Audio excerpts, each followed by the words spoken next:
Lost. In? Lala? Land. Charlie, we just love the cars you got here in your collection, and everything's for sale, correct? Everything here is for sale. All right.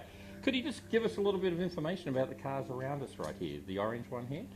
Well, this particular car is a hand-built car. The car actually started with flat metal, and every piece of this body of this car was hand-formed. This car was built, I don't know if you're aware, but once a year in Detroit. There's many people, I think up to 100 cars. It's called the Riddler. What they do is out of 100 cars, they pick 8 cars, and they call those cars the Great 8. Well, just to get picked is quite an honor. When I grew up in Australia, we called this a panel van or a shagging wagon.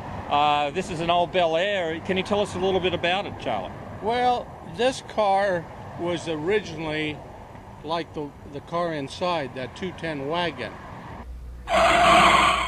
In fact, they left the rear seat in it, but of course what they did is they taken the sides and put fiberglass on the side and make it, we here in California or in the United States, we call them sedan deliveries. This car looks like a 32 coupe, but it actually is a Model A, 31 Model A body with Model A fenders and a 32 grille, hood, side panels, and a 32 frame. So what they've done is they've taken a Model A and transformed it to look like a 32 Ford. It has a Chevy 350 engine with the 2 4-barrel carburetors, which is a little excessive. And of course it's got the independent front suspension with a 9-inch Ford rear end. But it's an all-steel car. Okay.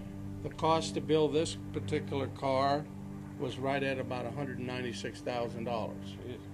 They call it the Bullet. It wasn't this particular car. The car that was the Bullet was actually a green one. They came back and they made some, I believe in 89 or 99, one of those years, and I think they're going to be making it again now. And it's just a modern version of the old Bullet is basically what it is. This particular car here is a 65 Mustang fastback that's completely restored. In fact, it's got its original license plate that came when they purchased the car. This car happens to be a one owner. It's completely restored. It's a 1964 El Camino Super Sport. Now, from what I understand, Holden Australia is talking about reintroducing the El Camino as a ute, which has never gone out of fashion in Australia. So it'd be really funny to see over here as a muscle car. One Cadillac, they referred to it as a sedanette or a coupe. But anyhow, what's unusual about this car, of course, it's been completely transformed. It's been chopped 2.5 inches. The center post was taken out because it was originally a 2-door post car, and it's got a later model Cadillac motor. They tried to keep everything Cadillac on this particular car. Well, this happens to be a 53 Studebaker Champion Coupe. Of course, what's unusual about it has been transformed into obviously another hot rod. What's unique about this car is obviously they didn't make a lot of them, and this particular car, you know, has a custom interior also, and this particular car happens to have a very expensive sound system in it.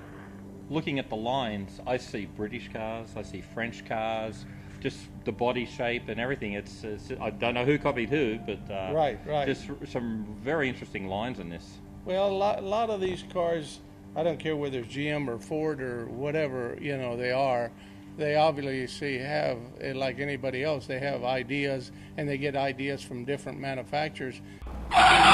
It doesn't matter if you're driving an American classic, a hot rod, a truck, our freeways are in bad shape. Whichever way you look at it, our freeways are in trouble. They're in such bad shape, the whole infrastructure is ready to collapse. Our freeways, our roads, our bridges, public buildings, and even the underground causing sinkholes.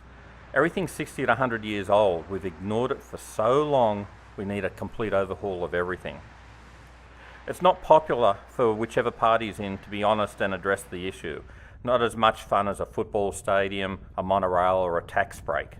But it's got to be done. You want to wait till one of your family members is driving on a bridge and it just collapses? I believe in this country we've got the technology not only to fix it, but we can sell that technology and make money out of it. It's a business. A quick fix right now is possibly flexi time, people going in at different times to make the freeways a bit lighter. It worked perfectly in 1984 for the Los Angeles Olympics. And what happened after the Olympics? We went straight back to what we were doing. We don't learn. I believe we can fix this. We just need the bastards in office to be honest with us. You know, we're in trouble, it's going to take a while to dig ourselves out, but we can do it. Check this out.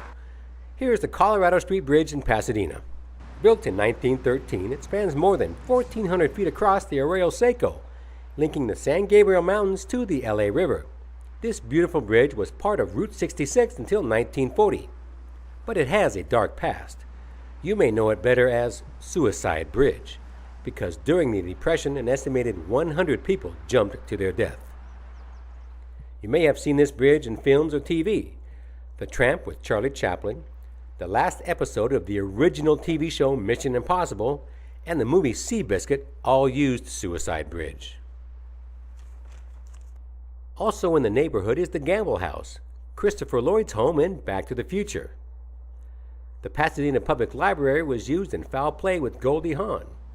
And the Pasadena City Hall was used in Beverly Hills Cop because filming in Pasadena costs a lot less than Beverly Hills. If you are taking in these sites, you may also stop by George Reeves' resting place, yes, Superman, at the Mountain View Cemetery in Altadena. Taking the role of Superman may have killed his career, but he really never was faster than a real speeding bullet. Was it suicide or was it murder? We will never know. Ray, we can't do it. Here's some recent evidence. The Pasadena 110 freeway has been getting some improvements. New lighting, a new center divider, and low walls on the shoulder. So that is a good start. This is a very rare, very unusual car. There's not a lot of these. They didn't sell a lot of them, and of course, there's not a lot of them as, converted into, you might say, modern version hot rods. Lost in La La Land, it's me. La La Land. Buggered if I know, mate. Land of where the mushrooms are. No mushrooms here.